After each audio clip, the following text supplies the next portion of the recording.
stretched in many cases and not available in others. And I certainly understand that. And I remember Planet, we have what's called the Power for Peace. And without power, just like without water and food, you're really not going to have much peace. And so, Sarah, thank you very much for being here and sharing about what Amnesty International is doing and your fine work. And Chief Taku, thank you very much.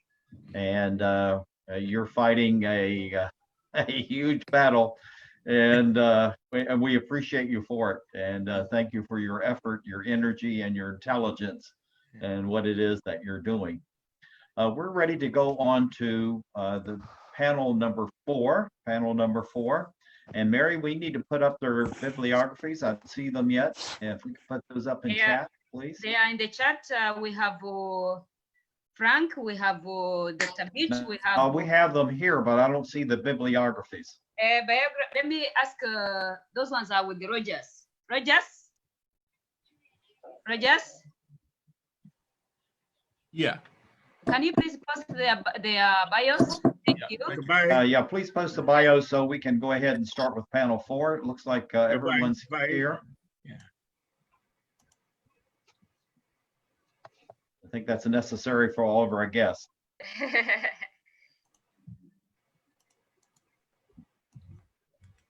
Panelists, give us just a moment. We're working out a technical difficulty, and then as soon as we put the bios up, we'll be ready to go. There you go. Good, thank you. Thank you very much. Okay, wonderful. Let me get back to this. Frank is here, his beautiful French. I've got to make sure I introduce him properly or he'll be very upset with me.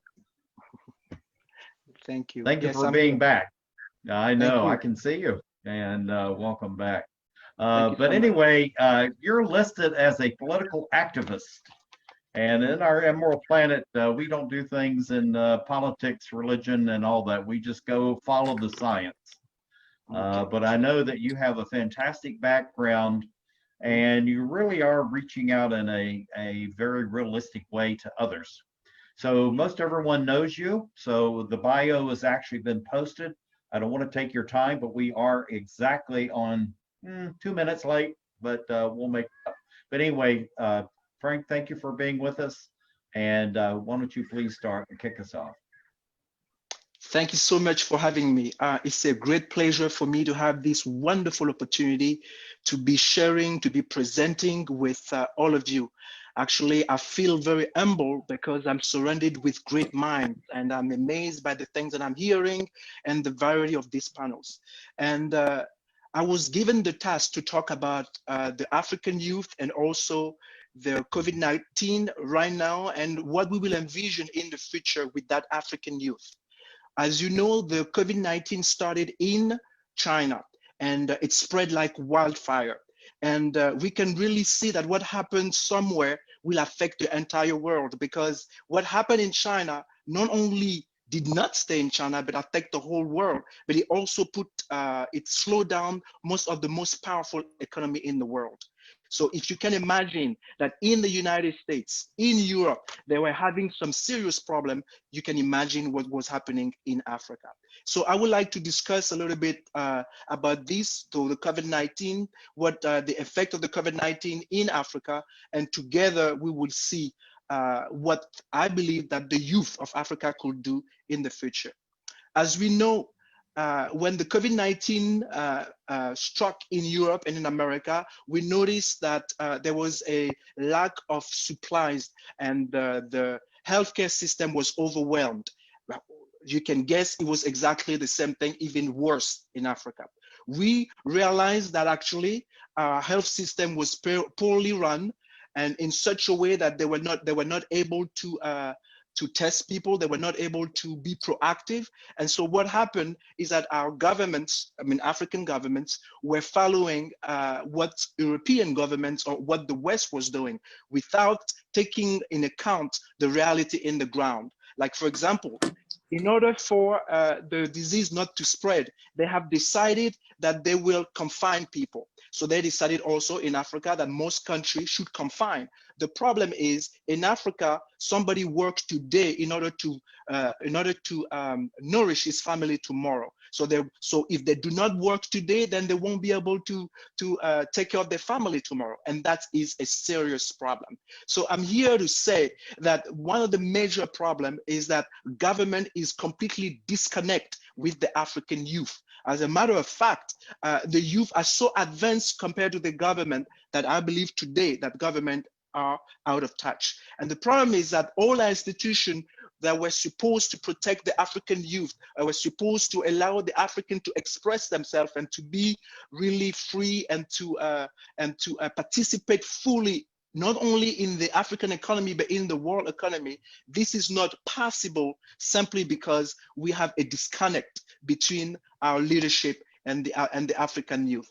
Now, it is important for us to understand that disease, COVID-19, is a very lethal disease, but I do know that, for example, in England, the Prime Minister of England had COVID-19, but he went to the hospital, and fortunately for him, he was able to recover, and now he's completely operational and serve his country well. In Africa, we also had ministers who were affected by this disease, the COVID-19. Unfortunately, some of them died. And why did they die? They died because the health system in those countries are not good. And because they did not have the opportunity to fly to another country because all the borders were closed, then they were victim of what the people know every day, or what the people were experiencing every day.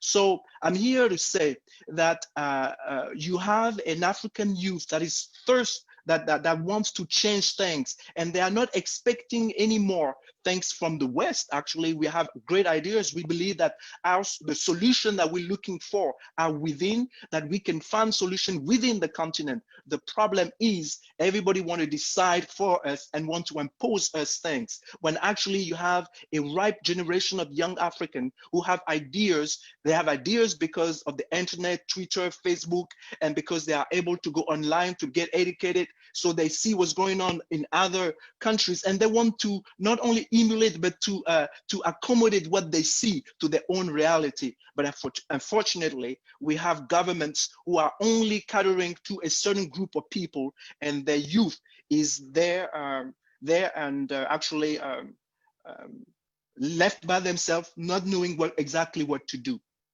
So I'm very pleased to see that right now, when you look at the United States, for example, the youth are rising up and they are condemning what's going on, for example, with the George Floyd issue. And when I see that, I realize that the threat of justice somewhere, I mean, the presence of injustice somewhere is the threat of justice anywhere.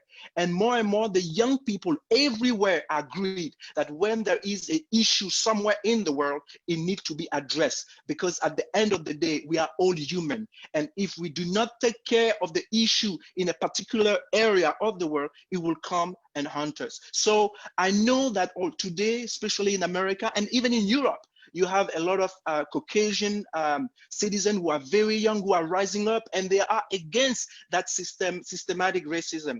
And I believe deeply in my heart that they are against it because not only they know it's wrong, but they know that if these things is not being checked, it will come and do that probably to their children in a distant future. So we need to resolve human problem, because if we don't, it will come and bite us. And we can see that also, for example, with when Hitler started to target blacks first, the rest of the world didn't say anything because it was the Africans. He was degrading the Africans. So then the Jews and all the other people didn't care about until it came to them. So what I'm here to say is that the struggle that the African community, and particularly the youth, are doing is for the betterment of the whole world.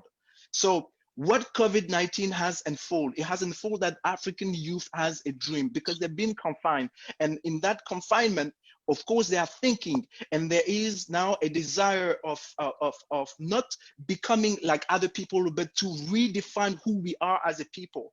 And actually, Pan-Africanism is becoming very strong now in the mind of young Africans, because they realize that as we come together, as we try to find a solution together, we will be able to solve the different problems that Africa is encountering.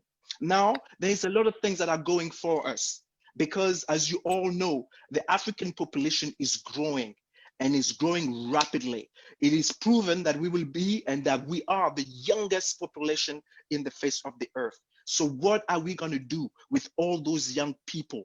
What are we going to do? We need to create jobs with those young people. Today, every country seems to want to close their borders. They don't want Africans to come to their countries. I think that one of the ways that we can solve immigration issues, for example, is to create an environment where Africans can stay in their own country. And for that, I believe that we need to have rule of laws. I believe that we need to have good governance. I believe that we need to have legitimate governments. Too many governments in Africa today are not legitimate. They are there against the will of their people. Now, let me give you some of the figures. It is said that in 2030, there will be approximately 370 million young Africans that will be put into the job market. This number of people represent the whole population of the United States plus the population of Canada. So I'm talking about all Northern America will be dumped into Africa and be looking for work. So it is important that the world is watching what's going on, and jobs need to be created, environment need to be created, because that youth that is full of dreams and full of aspiration want to be able to achieve, like any other people in the world, their dreams. And of course, if they're not allowed to dream in their own continent, they will have to go abroad.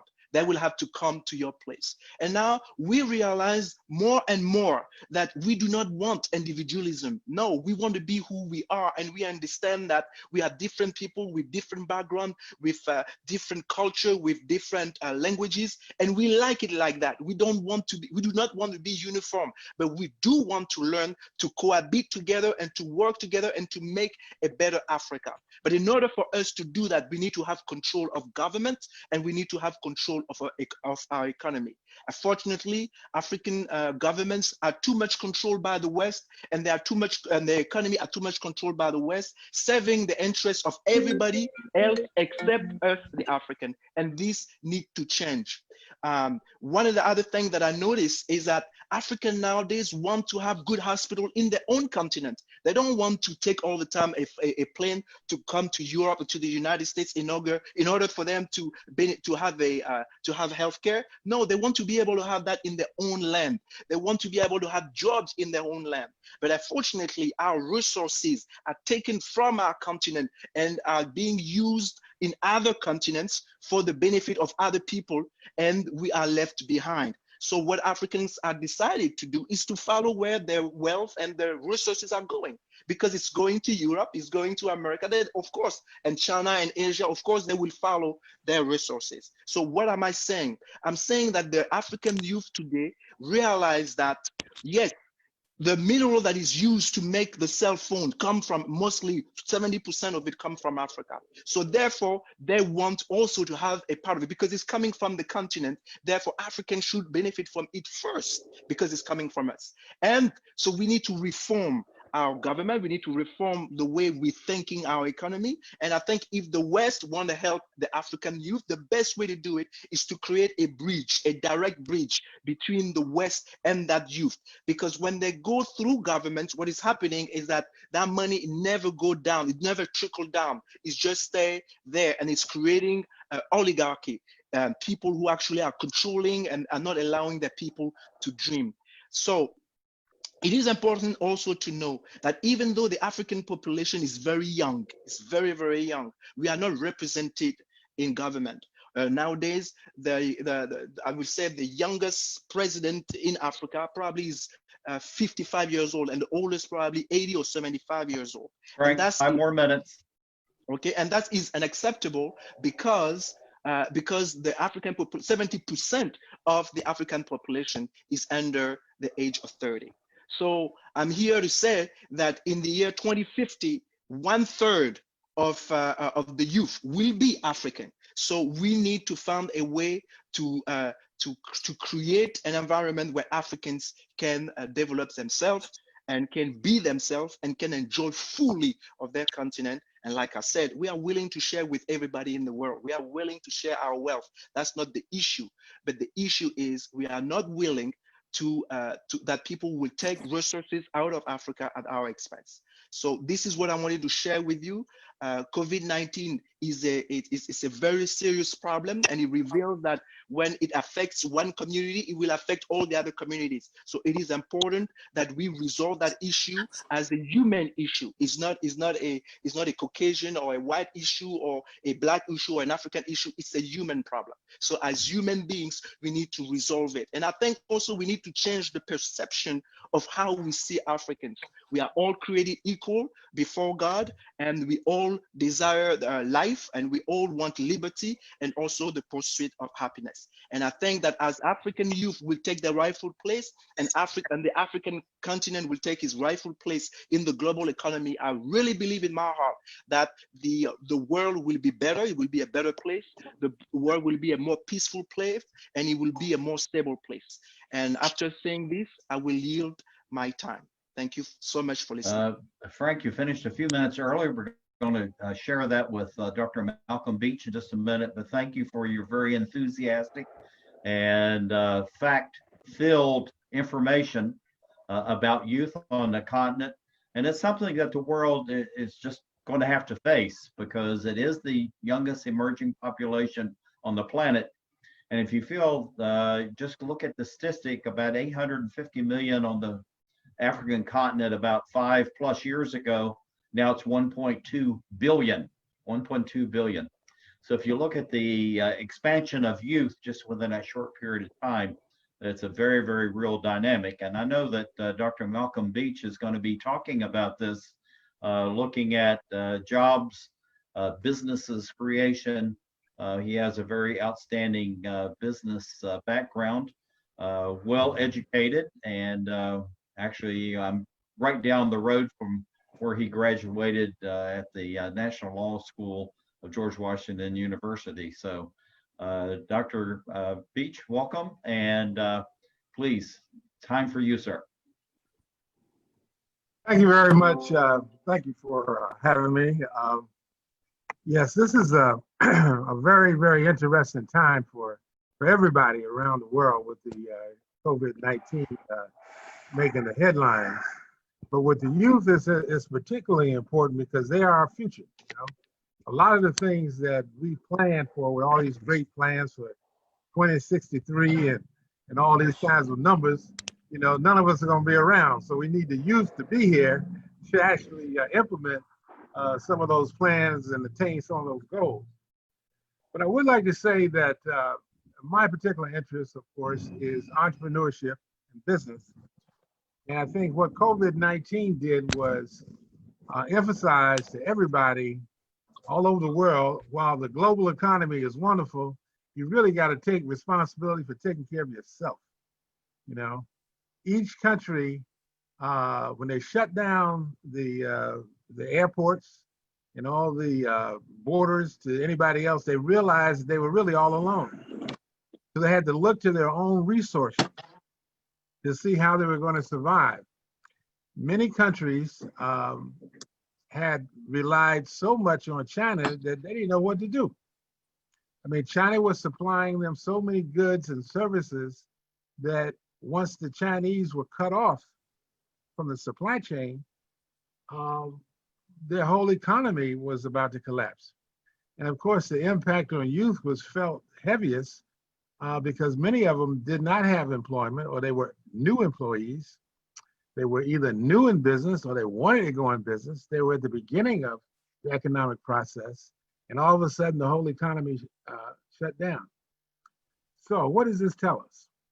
This tells us that in the future, what everybody should look forward to, and especially the youth, is to try to find some particular either employment opportunity or some particular business that you can operate on your own. Africa needs to become more self-reliant. Africa needs to become more self-sustaining. A lot of the imports that Africa imports now from other countries, they could actually make them in Africa, you know, and get rid of the extra costs of imported goods. Somebody was telling me a joke about Kenya one time. They said, you know, in Kenya, we actually import toothpicks, you know, and that becomes the kind of thing that, you know, it makes you realize that you got lazy or you weren't paying attention. Well, COVID-19 makes everybody pay attention now because they make you understand that you have to become more reliant upon yourself and your neighbors and your own country for what it's going to take for you to survive. So I think that the youth population, that's our only hope for the future, really, is to try to turn them in a direction where they will look to do things internally for themselves, and that will benefit all of us. The other thing about education now, everybody wants to do many things on the internet, you know, and I think the internet is a wonderful tool. That's all it is, it's a tool, okay? Everybody can't live off the internet. There's some people that have to learn how to build houses. You know, some people have to learn how to farm. The agriculture is still the #1 industry in Africa, and that is where the future is going to be for the short term, without a doubt. So we need more farmers. And the farmers are not the old-fashioned farmers. These are high-tech farmers. These are people that do use the internet and other technology to increase the productivity of what the land can actually yield, to grow more crops, to grow better crops. And I think the youth ought to look at agriculture as a way to improve themselves and improve the country. So once again, somebody was saying we have to make the farmers look slick, happy, you know, upscale. You know, if you're a farmer, you got something on the ball because you can grow your own food and feed your own family and feed some other people. You can make money for your family, for your village, and for your country. So we've got to upgrade the image of what a farmer is if we want the youth to get more interested in farming. Likewise, some of the other trades, you know, for a long time in the future, housing is going to be very important to Africa.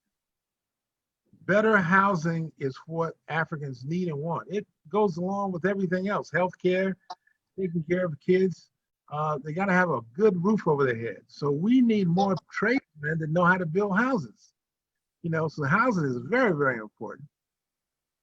Also, as we go forward, we talk about food processing as another area that Africans can look forward to. There's no reason why we got to import our own food. It's almost like the oil that's coming out of the ground. You know, the oil comes out of the ground in Africa, we ship it out to another country, and they refine it and they ship it back to us as gasoline. You know, we've got to get away from that mindset and understand that we have in Africa the natural resources to do anything at all that needs to be done for us to have a successful continent. And the youth is going to be the key to this, but we've got to focus them in that direction. Our educational system has to give them the skills that they need to survive now. And I think that as we go forward, we're going to find that the youth is going to be receptive to it. But the elders, some people around my age and older, have to give them some guidance and some direction, and show them that there is a future for everybody, and they're a very crucial, important part of it. So these are some of the things I hope that we can discuss today and continue in the future, and see if we can't motivate our youth to become a part of the solution to what we're going to do in a post-COVID-19 economy, because it will end. I mean, sooner or later, this COVID-19 will finish, and we got to figure out what we're going to do then. Dr. Beach, thank you very much for your wisdom and knowledge. The whole notion of entrepreneurship, as we were talking with Frank, You have the youngest emerging population on the planet. And if you look at China, it has the oldest, fastest growing population on the planet. So it's very interesting, the dynamic that's going on the continent with among the 54 countries, and then what's happening in the European Union, North America, China, Japan, and other places where they have a very rapidly aging population. But you have a new dynamic, but at the same time, you have new opportunities, and we will certainly tease those out in the questions. And we have a very dynamic speaker coming up next.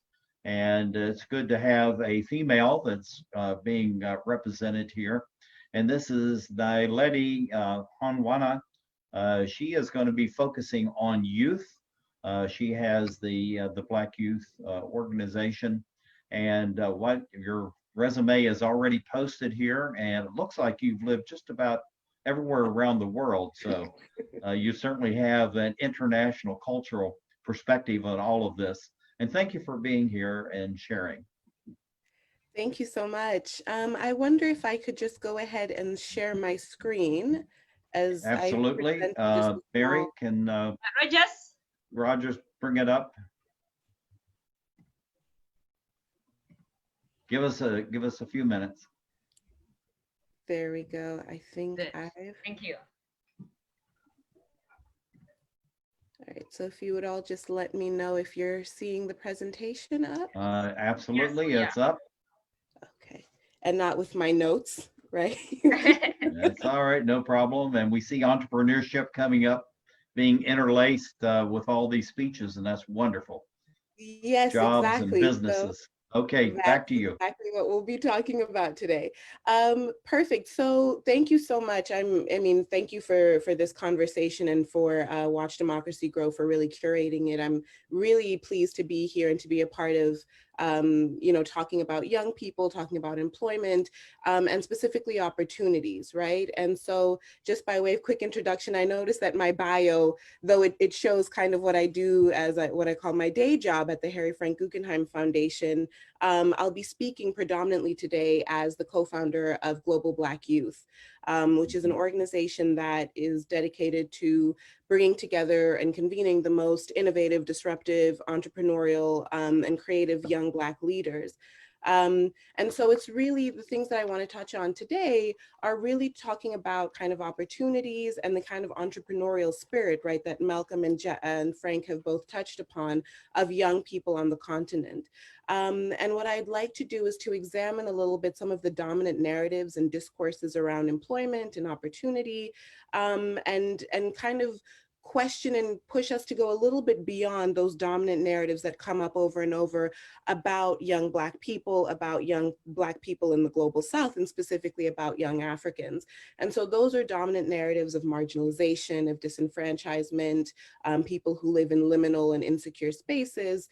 And while that is, of course, part of the story, right, of young Africans, it's not the whole story. Young Africans are innovators, they're disruptors, they're reimagining technologies to fit their own and their society's needs, they're entrepreneurial, they're hustlers, right? Both in the formal and informal sector.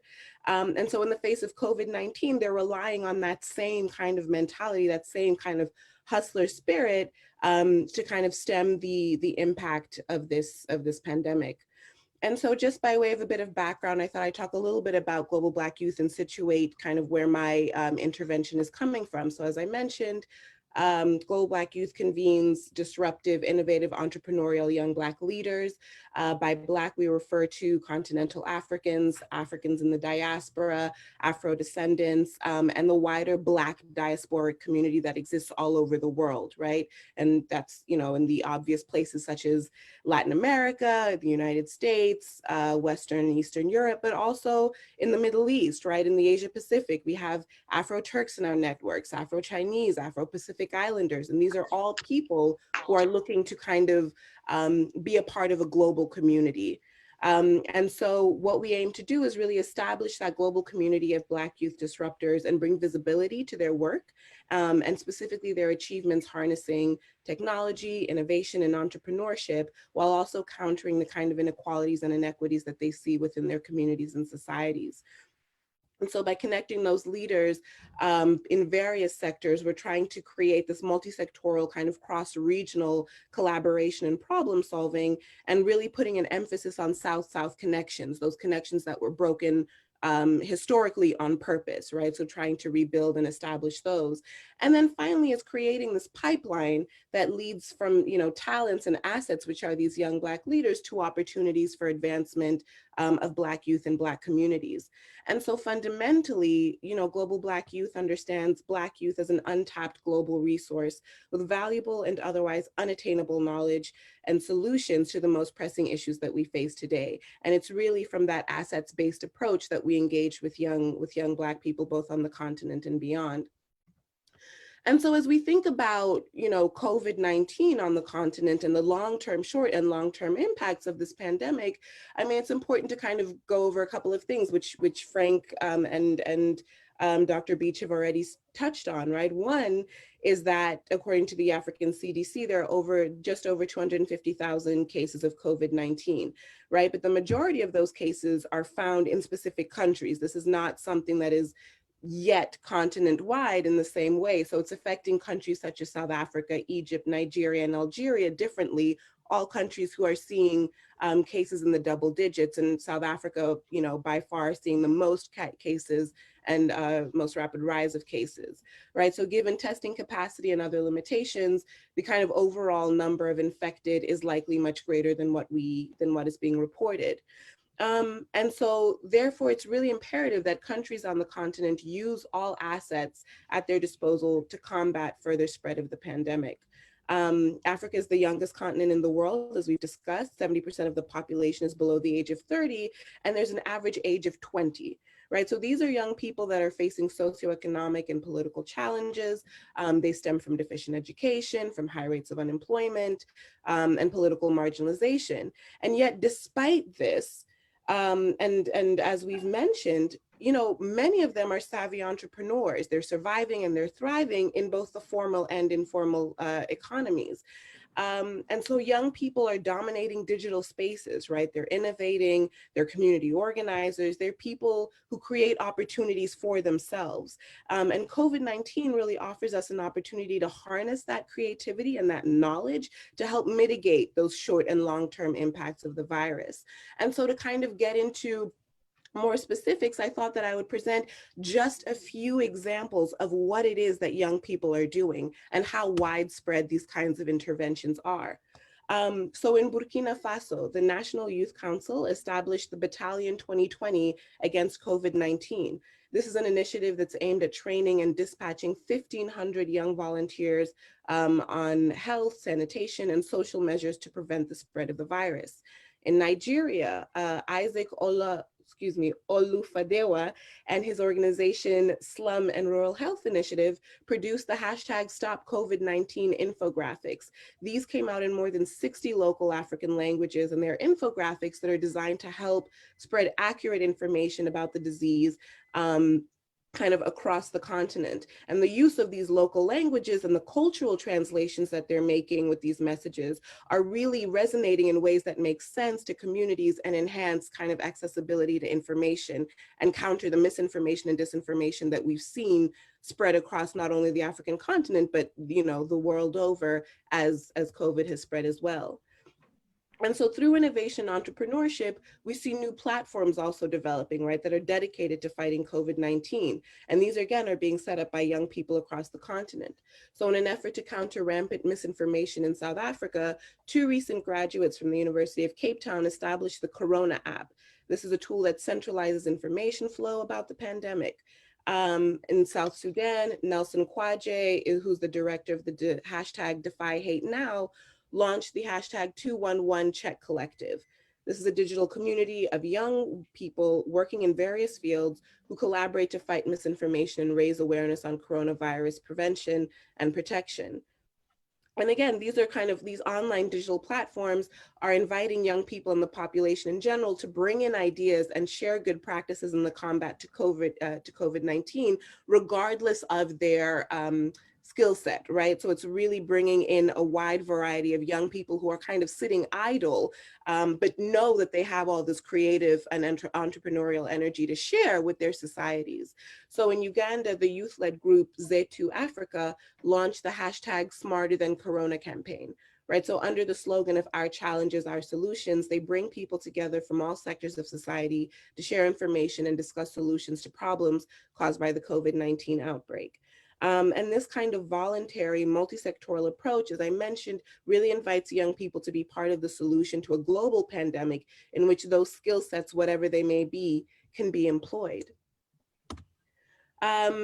So, you know, there's also been a move to ensure that young people are taking part in also kind of giving service provisions, right? One thing that we see is how they're organizing in digital spaces, how they're creating new platforms, new applications and things like that to be used. But there's also kind of young people who are actively involved in their communities that are doing service provision, that are thinking about long-term health impacts, that are trying to mitigate these effects. And so kind of beyond creating that accessibility and sharing reliable information within their communities, young people in many countries have also taken an active role in providing, again, access to preventative health services and equipment. So just by way of a couple of examples, in Kenya, Victor Odhiambo, a young entrepreneur, and his colleagues from the Garden of Hope initiative raised money to set up a series of hand washing stations in Kibera and other slums in Nairobi. Volunteers will periodically refill these water tanks and soap dispensers and invite people to make use of the facilities. In Cameroon, young people from the local youth corner started a youth coalition against COVID-19, and their flagship initiative is the One Person, One Hand Sanitizer initiative. This is a rapid response lab that produces homemade hand sanitizer for free distribution to families and communities in need. The young team of biomedical professionals followed the World Health Organization directions, right? They put together the right mixture of hydrogen peroxide and glycerin and water to produce hand sanitizers. And they enlisted a number of young volunteers who signed up through an online volunteer form. And so along with producing and delivering their product, they also go into neighborhoods and disinfect public spaces. And to date, they've produced and dispensed over 7,000 bottles of hand sanitizer. And so this is really an example of young people taking the lead in the response to this pandemic. They're not waiting, right, to be called upon. They're starting these initiatives, they're leading these movements, and they're bringing on the Ministry of Health, the Ministry of Culture, the Ministry of Youth to come and partner with them, given that they've already had so much success. Also, given the lack of social safety nets in most countries on the continent, young people have included support services and foodstuffs as part of their interventions. And so these initiatives, along with kind of showing leadership, also constitute strong expressions of social solidarity. So in Kenya, two young leaders, Wevin Muganda and Suhail Omar, co-founded Mutual Aid Kenya.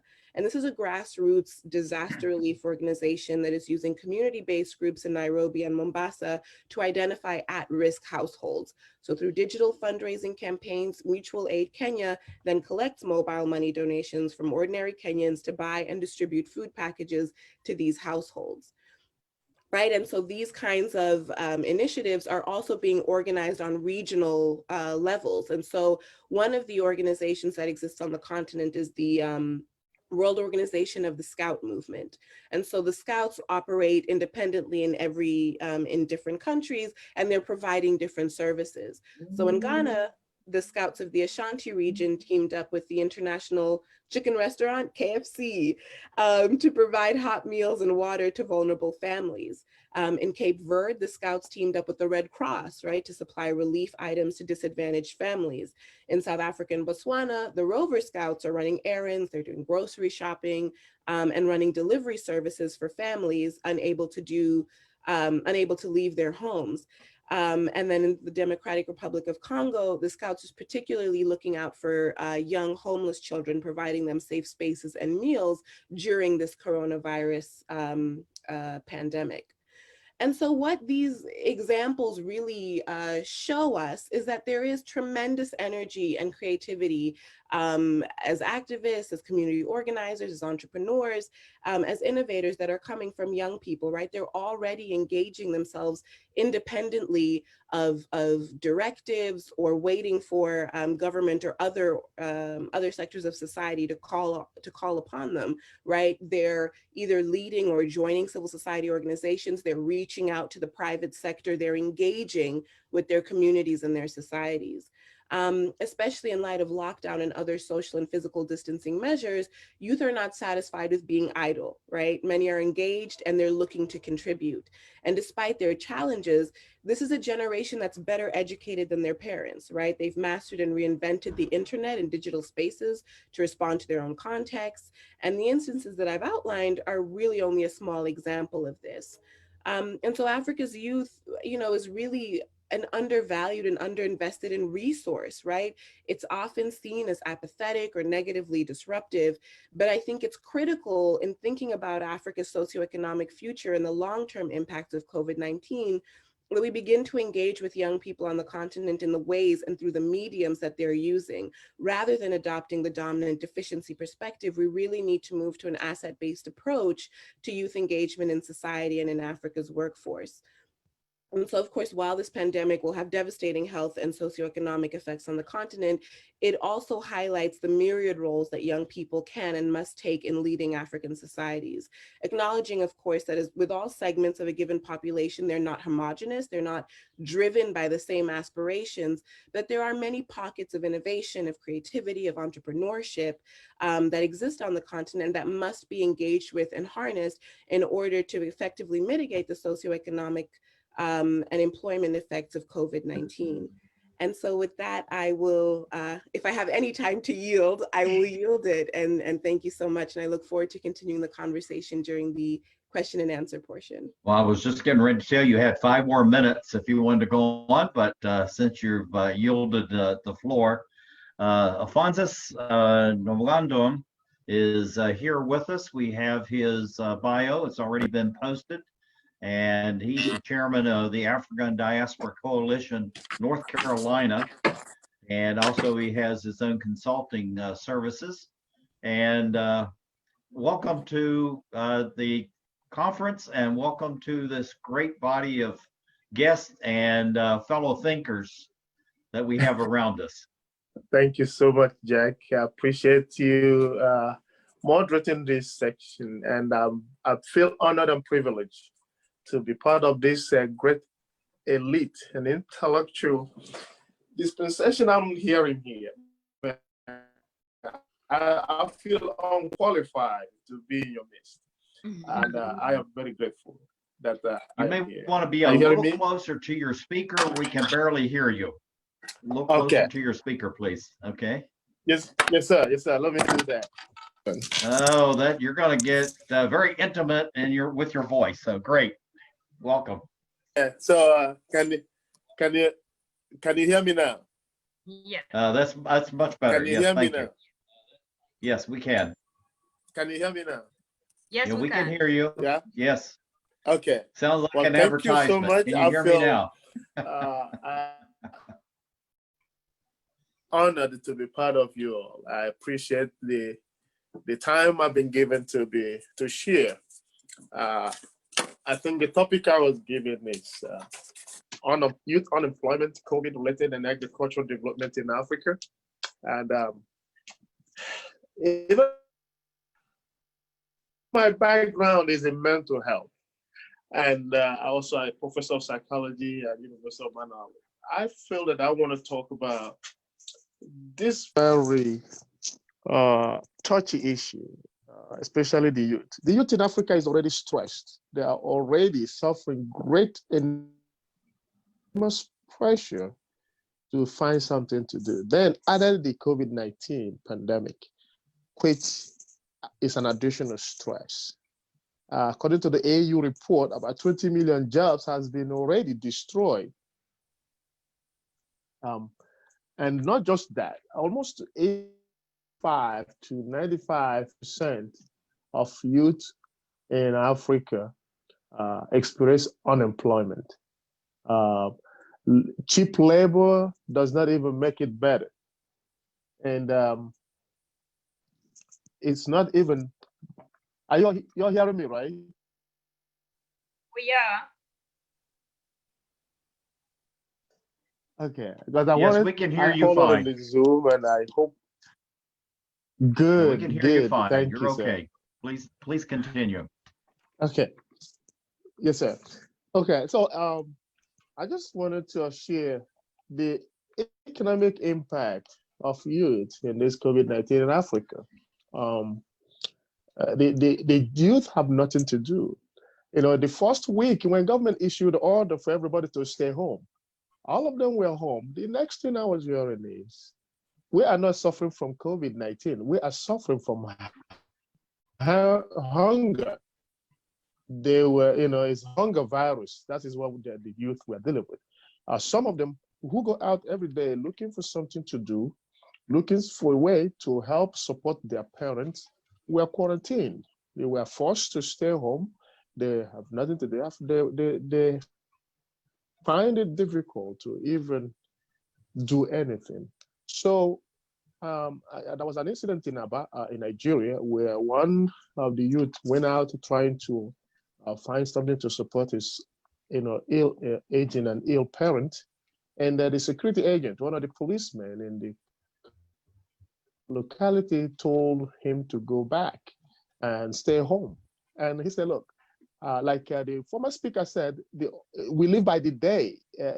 We don't have any saved income.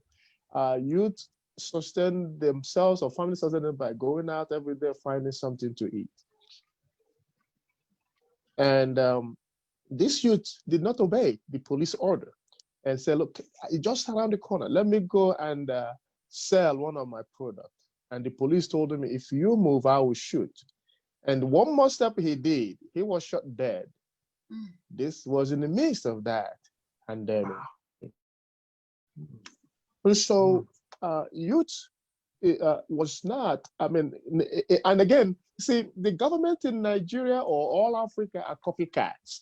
They see what the West do, they try to do that, not considering the socioeconomic environmental impact, that it does not affect the way the West have done it. It's not the same condition that is in their own environment. And when the government of the United States gave some money to families, then the government of some countries, I'm using Nigeria because that's where I came from, and I am constantly in touch with my people. And they're telling me, government have given money, but did you know what? They gave the money to those in authority and they shared that among their families. It did not get down to the people that the money was meant for. Actually, in some states, we're using money to build something that is a COVID center where people can go and test. It was not to help the families that are in distress or in hunger. And the list goes on and on. No family or individual relief was coming from government. And most of us that live here that have families back home, what we did was to send the money.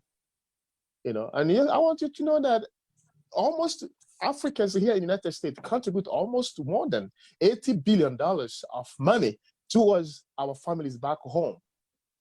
And that money, I know in some presentation made by Dr.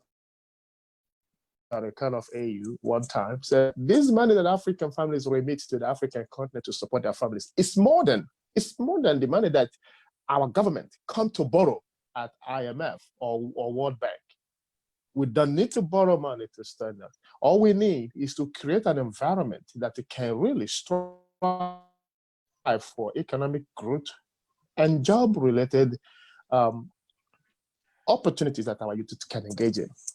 So, from my own background as a mental health therapist, there are a lot that can be done. I have watched families go through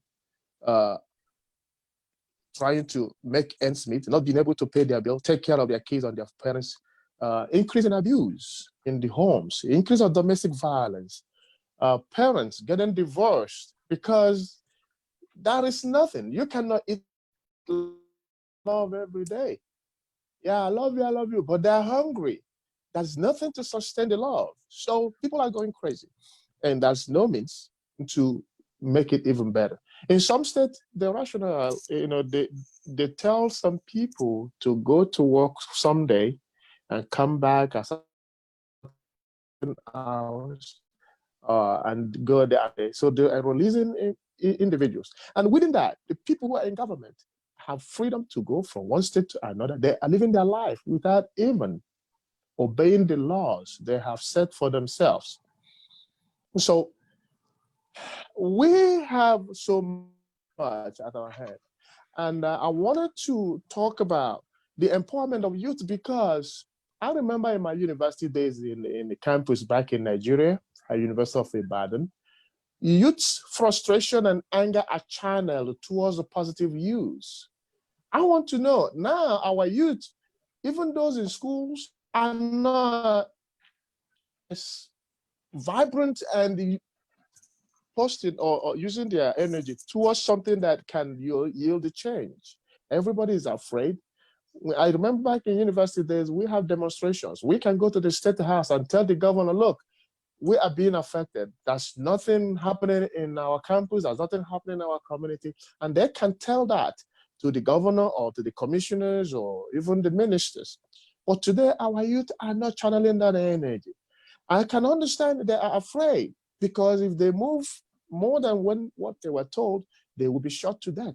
So there is this fear of reprisal if they don't. There's this fear of going to prison if they demonstrate. There's this fear of who is going to have my back, who is going to support me. Because if others see that one or two members of them have been shot to death, they are quiet. So there's this apathy, there's this stress, there's this level of anxiety, fear all over among our youth to do anything. And that coupled also with the help of the politicians who are just daylight stealing. I think from a mental health perspective, kleptomania is a compulsion of stealing. Somebody stealing something, not because he or she needs it, it's because he have lack of resistance to stop from taking something that belongs to somebody. So all our government officials, all our politicians, most of them are kleptomaniacs. They are thieves. And these are mental health mental health issues. They are hoarders. According to ICD-10, International Code of Disease Classification, hoarding is a mental health disorder. Kleptomania is a mental health disorder. Narcissism is a mental health disorder. All our politicians need to be quarantined and checked into a psychiatric someplace where they need treatment. Because when you embezzle government money, when you embezzle money that belongs to people, the youth are suffering. Everybody is suffering. And there's no way I can see any of these things happening in their future because they have the money, they have the power, they have all the resources to shut you down.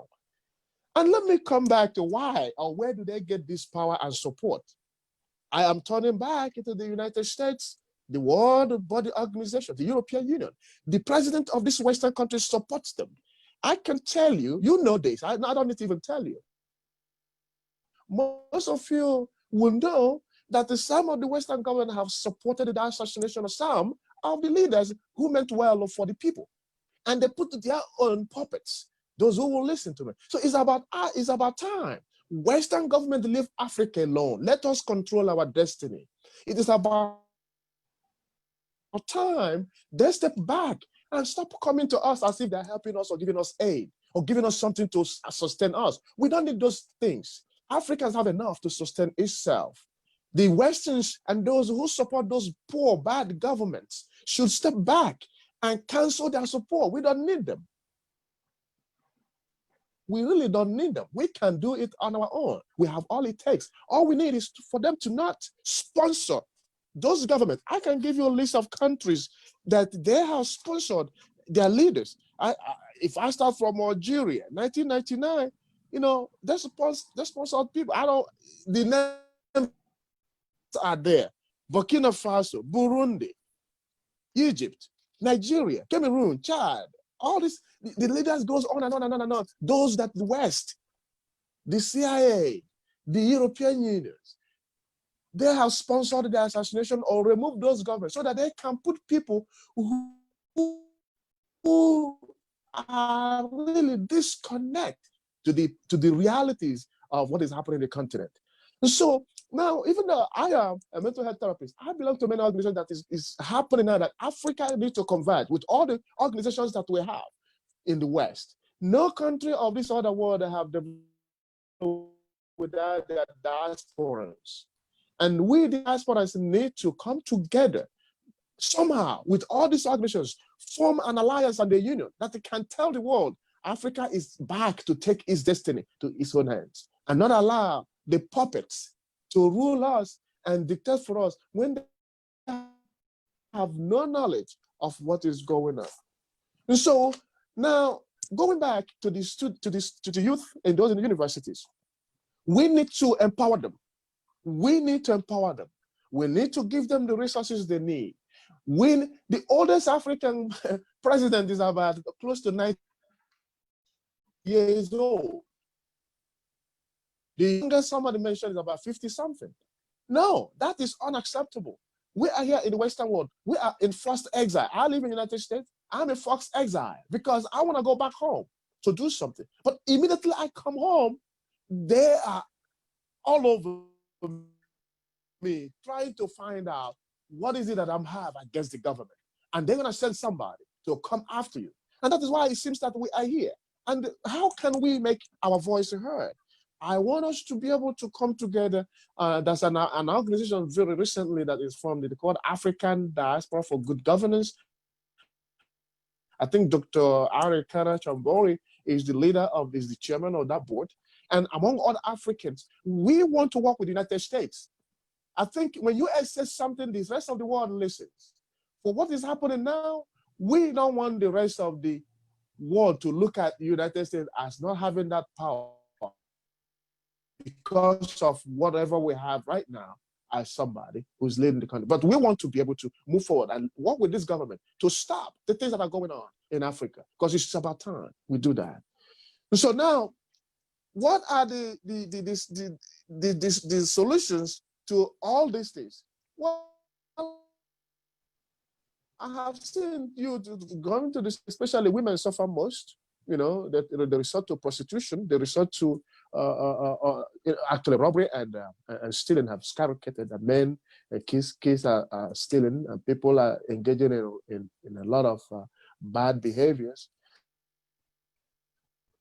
So I believe that what we need to help them out is to tell those who are renting or living with landlords in some city and town to please give them a waiver, some months of rent free, you know, send some relief funds to sustain them temporarily, and you know, job security to those who are working, and job creation also of those of us who want to create some jobs, and establish some mental health institutions and clinics where some people who are really suffering due to stress of this COVID, they can get some counseling, they can get some psychological assessment, they can get assistance, they can get loan to start up some small businesses on the side. Africans are really hawkers, they are strugglers. They know what they do. If you give them 1 penny, they know how to turn it to 2 pennies. Give them a little bit of economic empowerment to establish their own job, because that's nothing more self-fulfilling when a man can get up and do something for himself instead of destroying the things. And another thing I saw was that the idea of people producing good, that's something from mechanized farming and people working in their own farms to cash crops, where people cannot really produce goods for themselves to feed their families. Now they depend on Western goods to be imported and brought to them so they can buy it. So this incentive needs to start. We need to establish agricultural, send some of the machines here, like somebody said, not cheap and not good machines, but something that can help us reintroduce agriculture. Africa have so much crops, so much seeds we can use and produce organic food that will be healthy for all of us. We need to do that. Industrial, cheap labor. Stop. Africa have the labor. The West should stop exploiting us and bringing some labor to our shores and take the produce and bring it back to the West to develop their own economy. When we are languishing, cheap labor needs to stop. Let us work for ourselves. Give us that money. Let us do that. We don't need the aid. We don't need any more aid. We're done with aid. We have what it Alphonsus, takes. 5 more minutes. Yes, sir. So I will ask that we give ourselves some money and then empower the younger generation, because the development of ideas starts from our universities. Our school and educational system has been destroyed badly. I remember the first university in Egypt. I mean, we are the citadel of knowledge. Africa is, not the West. We give the West the knowledge and what they have. I don't know why they look down on us. We have kings and queens who have ruled the world way before even the Western civilization, and we have been in peace. They should leave us alone and let us be, and stop sponsoring backdoor governments to destroy us. That got to stop. And I believe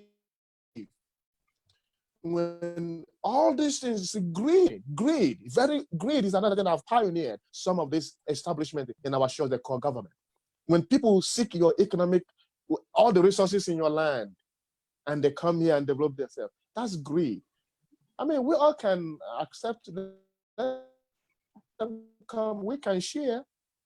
Don't take it all and impoverish us. That is not good. So with that, I yield my time. Thank you very much. Very enthusiastic, and we are very aware, based on your comments, of what we need to be looking at. And Naleti, as the lone female in this panel, I want to go to you first, if you don't mind, because what you did is you actually shared some of the real life best practices that are happening through your youth movement across the continent.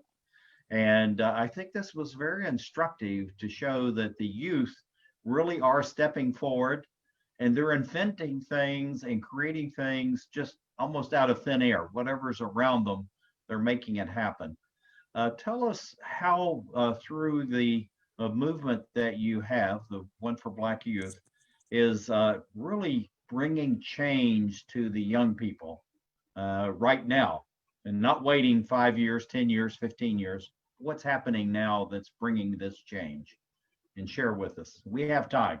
We actually are a little early, so we're going to take it. Thank you, sir. Is that me? Is that our first? No, this is Naleti. I'll be back to you. Have no fear. Nobody gets off the hook. Okay, good. Thank you. Thanks so much for the question. So I think actually the reality is it's the other way around, right? All that Global Black Youth exists to do is highlight work that is already happening and connect those young people to one another and to opportunities to scale that work.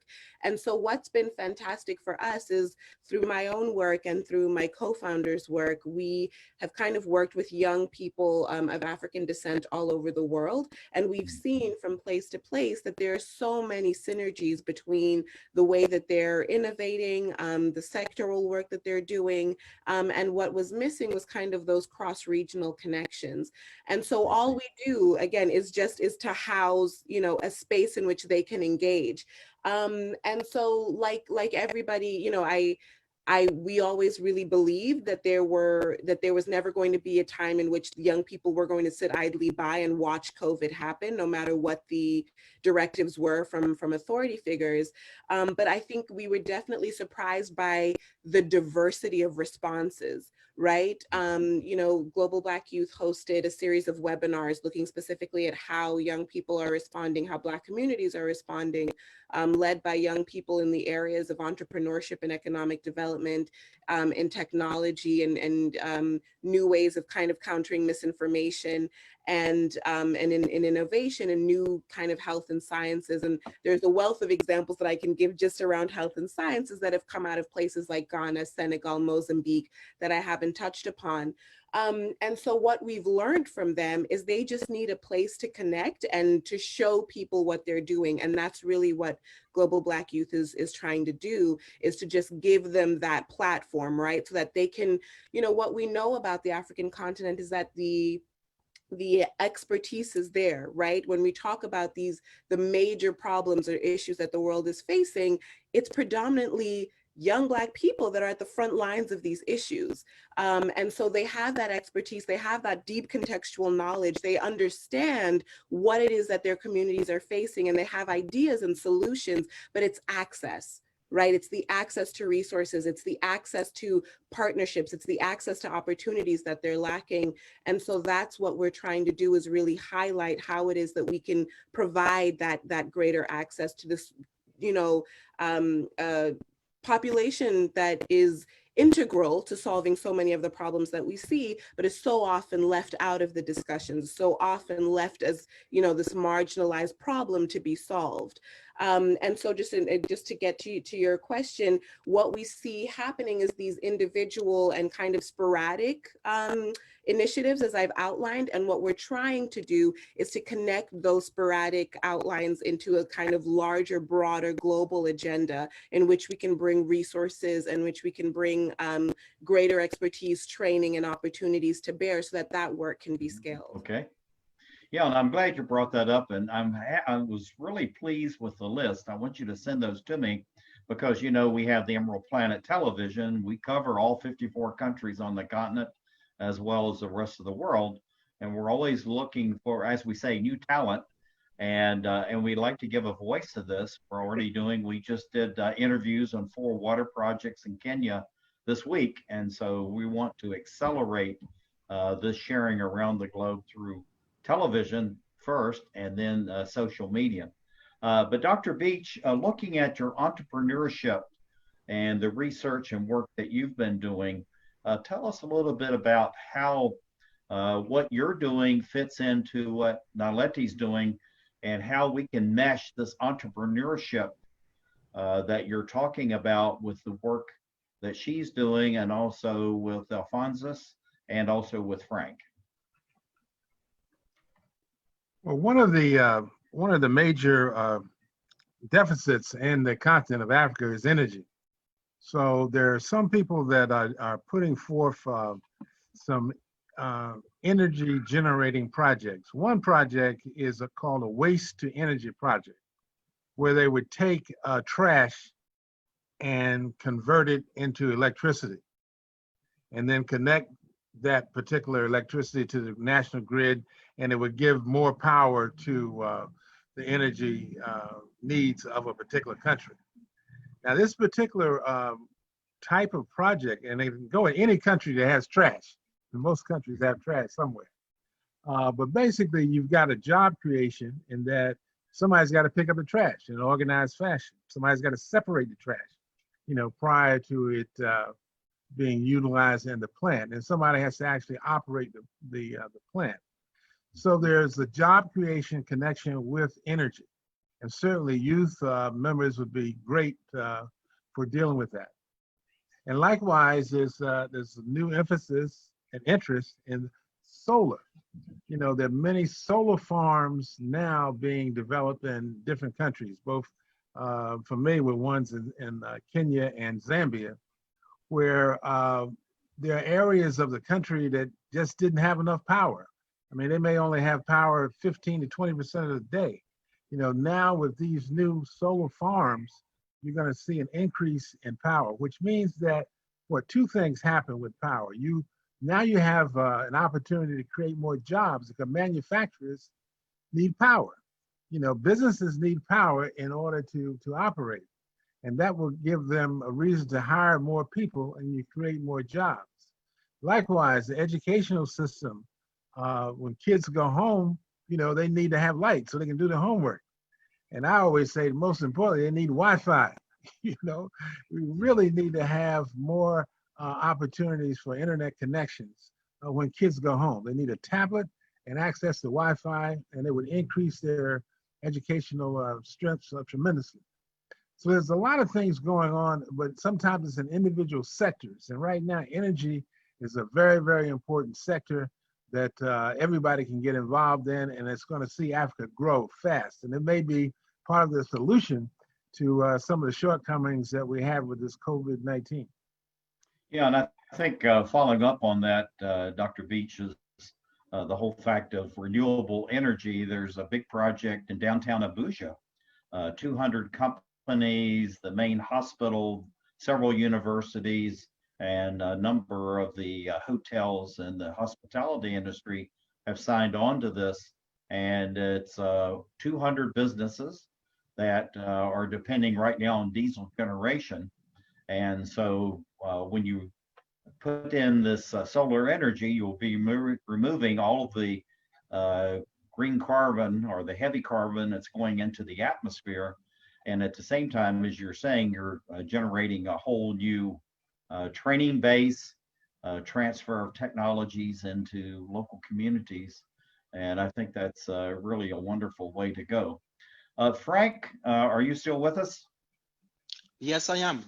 Okay, Frank. Looking at the energy and enthusiasm you have for youth, you know, this huge numbers are coming already on the African continent. How do you see what Naledi is doing ties in with your theme and also your vision for youth on the continent, and also what Dr. Beach is talking about? Yeah, I do agree with both of them. I think that the real problem with African youth, it's not that we cannot do things for that youth. The problem is that the will for the people for governments, there is no will for the government, for their people to create things and to be entrepreneur. And it's very simple. There is not the will because they're afraid that power will shift. Because when you empower your own people, your people make the decision who's going to lead them. Unfortunately, in Africa, people are keeping power. It's trickled down from families. I mean, it's families who stay in power for 5 generations, for many generations, and that's the problem. So it's not that there is great mind in Africa, and I think that we have everything to succeed. There is plenty of sun, so I do believe that solar energy is a very good solution. Actually, there is an African American who Akon, who is very well known, who's actually doing a lot of things concerning solar energy in Africa. He's trying to bring that particular energy in most countries, but he's able to do that also not because he's an African, but also because he's an American. You see, I think that there is a problem.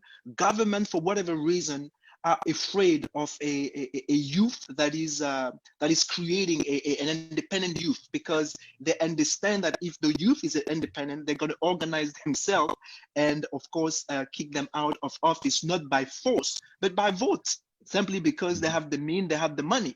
So that's what the problem is. We have a lot of streams and rivers in Africa, so we should have energy.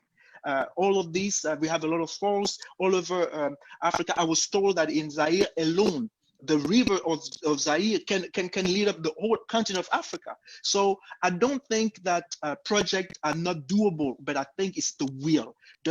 Most of the African governments are willing to help the youth get out of that poverty?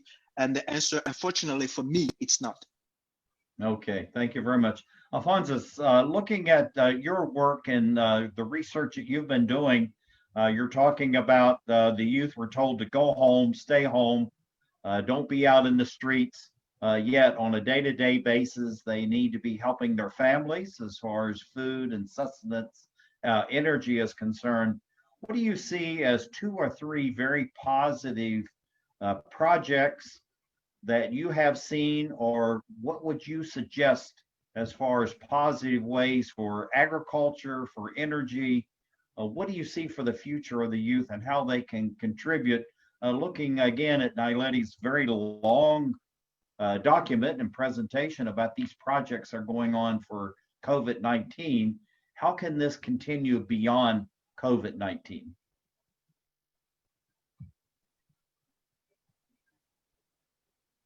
Unmute yourself, please. Okay. Yeah, I'm sorry. There you are. Okay, thank you. Welcome back. Yeah. One is what the last speaker said. The youth have to be empowered. And how will that be? First of all, there's what we call intrinsic motivation.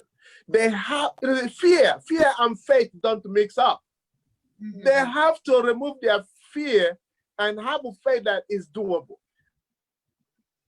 I remember when we have bad governance in some part of Europe or around the world, the proletariats, the peasants, they revolted. If the youth of the world can march to the government house and tell the government, look, we are tired of you. Trust me, they will run out of that, despite their guns and barrels. Let them have the will to launch a nationwide demonstration to tell them enough is enough. If that happens, then the other resources in terms of money, because you need money, and then that money will be channeled towards whatever agenda and ideas they have to put in place for the better development. And the other thing is the Western support. You see, when different laws in America, let me use Jim Crow's law in the South, when it was in place, okay, it was meant against the African Americans, but there were good white men, good white women that supported the Black movement then, that crumbled that law. And so, in as much that a bad sponsors government, Western bad sponsorship, there are good people like you and others who can really rally around the African movement of all kinds of organizations coming together to empower the youth to do that. Because I believe the future is in the hands of the youth. But we need that support. We need that voice. We need the people like you and others. Use your platform or any other network to tell the youth of the world, today, we are going to make a difference. And I believe when that happens, you will see a new world order, not this kind of that we're talking about. The new world order. Okay, thank you very much. Dr. In the hands of the world. Dr. Beach, going back to you, we heard from Frank and Naledi about engaging the youth, involving the youth. How can you, through your research, through the work that you've been doing, how can we take entrepreneurship to this youth and channel it in a very positive, dynamic way, but in a way that they understand it, not something that's imposed from the United States or from Europe or China, Japan, or anywhere? Is how can we allow them the opportunities? And Naledi, you're going to be on next, so you know what's coming for you. How can we engage them so that they can use their own local genius and the wisdom of the elders that are around them, that's going to take the continent forward over these next 5, 10, or 15 years? Okay, one of the things that we've been encouraging is that there are groups of business and professionals in many countries, whether it's the chambers of commerce, or in Kenya, there's something called the African Women's Entrepreneurship Program. And each one of these organizations, we're encouraging them to have a youth component. Mentorship is going to be important when you're transferring information and knowledge and expertise to the youth. You're right, the youth have a lot of energy, a lot of ideas, but a lot of times they just need a little bit of guidance as to how things really work. How do you get something accomplished? You know, it's good to have goals and programs and energy, but the issue is at the end of the day, did you accomplish your goals? And that's one thing that can be helped by having someone in a senior capacity give you some advice of how they did it, you know, and perhaps a view of the economy and the way things are going now, how the youth can get more involved and accomplish some goals as well for themselves and for their families. So I think there's going to have to be a greater connection between some of the existing organizations and the youth groups that are coming along. Nobody needs to just start up everything by themselves brand new. I mean, life is really not like that. You know, as you said, civilization has been going on in Africa for thousands of years. So we got to build on that past and that history in order to develop a future that we can all benefit from. Let me ask this, and then actually I'm going to have Naledi, Frank, and then Alphonsus to follow on to your statement.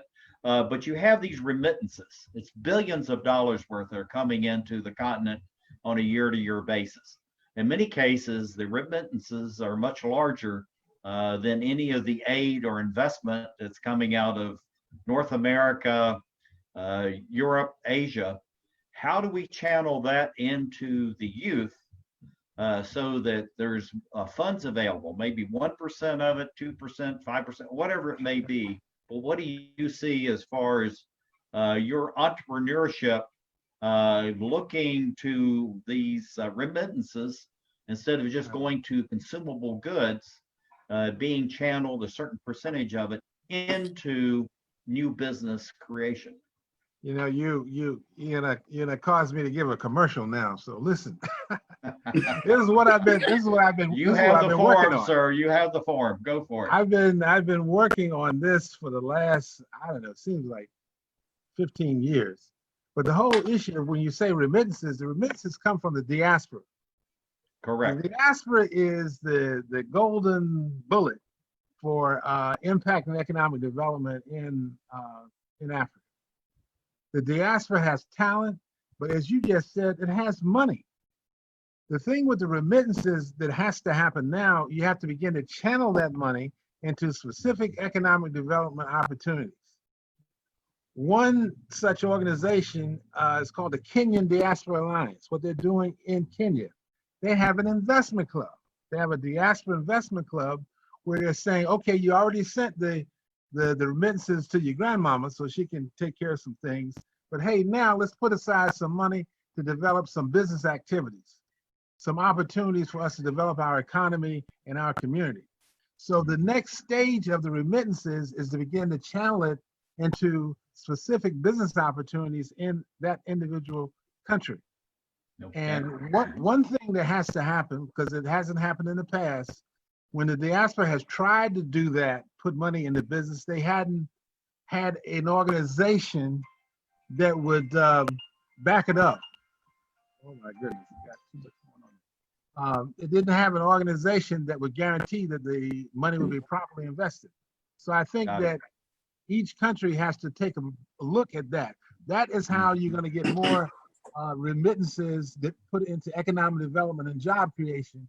If you give them a rationale for investing, they feel safe with the money that they put in to the country. Okay, Well, thank you very much. Now, Letty, going to you, looking at just what Dr. Beach had to say, the remittances are going through probably most of the local banks. I mean, they're coming in by Western Union or MoneyGram. I mean, they're coming in all different ways, but somehow it's going to end up, in most cases, somewhere in the financial system. Is there any way to engage the banks, the Western Unions, the MoneyGrams of the world, and say, okay, this 80 billion, whatever it is that's coming to the continent, is important for the future of the continent and development.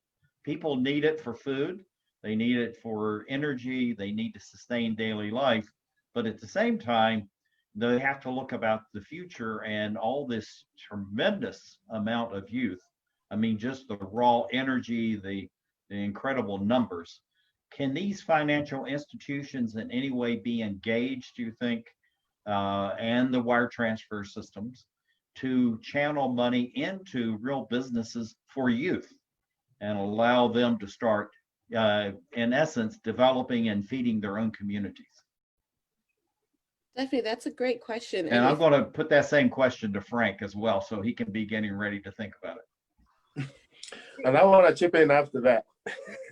Yeah, no, no one's forgotten. Go ahead, Melody. Thank you so much. Yeah, that's a great question. And if you would allow me just to go back, there were just 2 points I wanted to make as the conversation was developing. I think. Go right ahead. You have the time.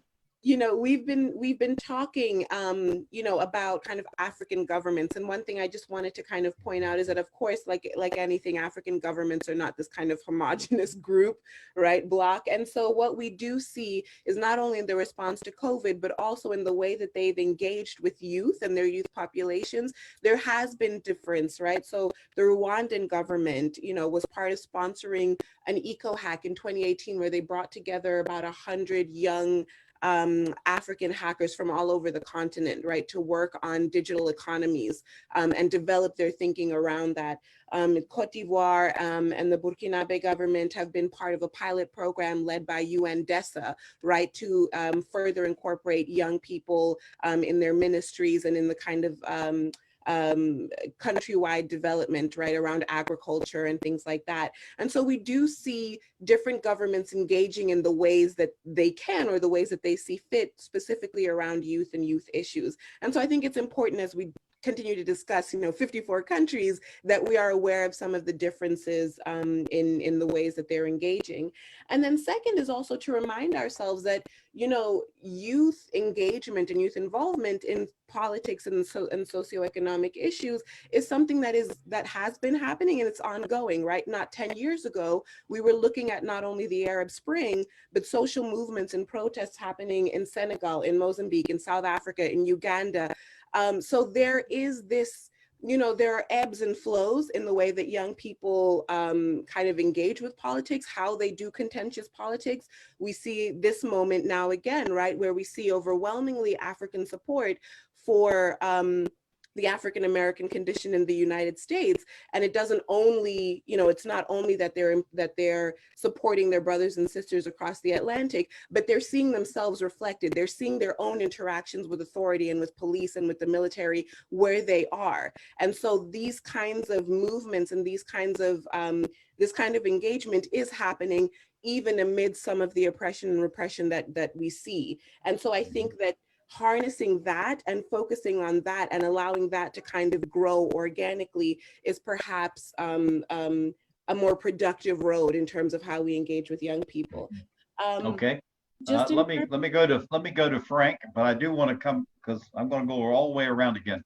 Yeah. Frank, looking at what you're doing, I want to put that question to you as far as the financial institutions, the money transfer systems, any way the money is coming onto the continent. Is there a way to take a portion of that, as Dr. Beach was saying, and then invest that in youth, but specifically for business development, creativity, innovation, because some of the things they were doing for COVID-19, they were using local materials and their time. But can we go beyond that so there's real investment in real business creation and real jobs creation? Yes, I think we can do all things. If there is a will, we can do it. But I think like the speaker before me was saying, yes, it's true that all different governments react differently. But there is something that I noticed in Africa is that there is what we call the Anglophone Africa, and there is also what we call the Francophone Africa. Of course. The Anglophone Africa. Lusophone and Lusophone. And Lusophone, yes, but the Lusophone, there's only few countries, there are not many of them. So that's why I put them away. Okay, 5. Okay, 5 out of 54 or 53. You're talking about the Portuguese speaking? Yeah, Portuguese, Angola. Okay, I got it. Yeah, I'm a great fan of Portugal, so I would agree with that. But anyway, go ahead. Okay, so then Lusophone also. But the point I'm trying to make is there is miracles in Africa in the Anglophone side. For example, Botswana. Botswana is a country which very early the government have decided that they will put at the center of their policy the people. And because they do that, the people are able to create, to be entrepreneur. And today, diamonds leave Botswana. It's a finished product. You see what I'm saying? Because the government again has the interest of the people at heart. Yeah, it's a vertically integrated system. Exactly. The same thing, you can see the same thing a little bit in Rwanda. You can see the same thing in Kenya, for example. Now, the problem is in Francophone Africa. Because of the system, I believe that those governments in most of those countries, and I will speak especially for Gabon because that's where I'm from originally, we have what I will call a government that is a predator. So that means that every money that is coming from the outside, they take it for their own good. It will never go to the people. So now, how can we change that? I really don't know, because I think personally that the best way to resolve that issue is that we need to create a bridge, a direct bridge between a African youth organization in Francophone Africa directly with whomsoever wanted to lend us money or technology or whatever, so we can emancipate ourselves. But the other thing that I want to say for people who are asking the question that why is it that we always wait for the West or for other people to help us? This is what I want to say. Europe was rebuilt by the help of the United States. The Marshall Plan was money that the United States gave to Europe, and Europe was able to rebuild itself, and Europe became one of the greatest partners of the United States. So it was good for Europe, and it was good also for the United States. So I'm thinking that that kind of relationship, that's what I would like to see in Africa, a relationship that is beneficial for both, the one who lend the money and the one who received the money. And let us not forget that in 2100, African people will be, I believe, like almost 2 billion people. If you only sell a product that costs only $1, okay, to half of that population, which is 1 billion people, you're already a billionaire. And I think that the world cannot ignore that. I mean, this is a huge market. It's beneficial for the world. So that's why I say to those who are skeptic and say that, why should the world help Africa? I mean, because there's money to be made on both sides. And I think that we need to empower the African youth. Exactly. And we need to empower the African youth so the African youth can put in power people who cater to their interests, the African youth. Okay, thank you, so Frank.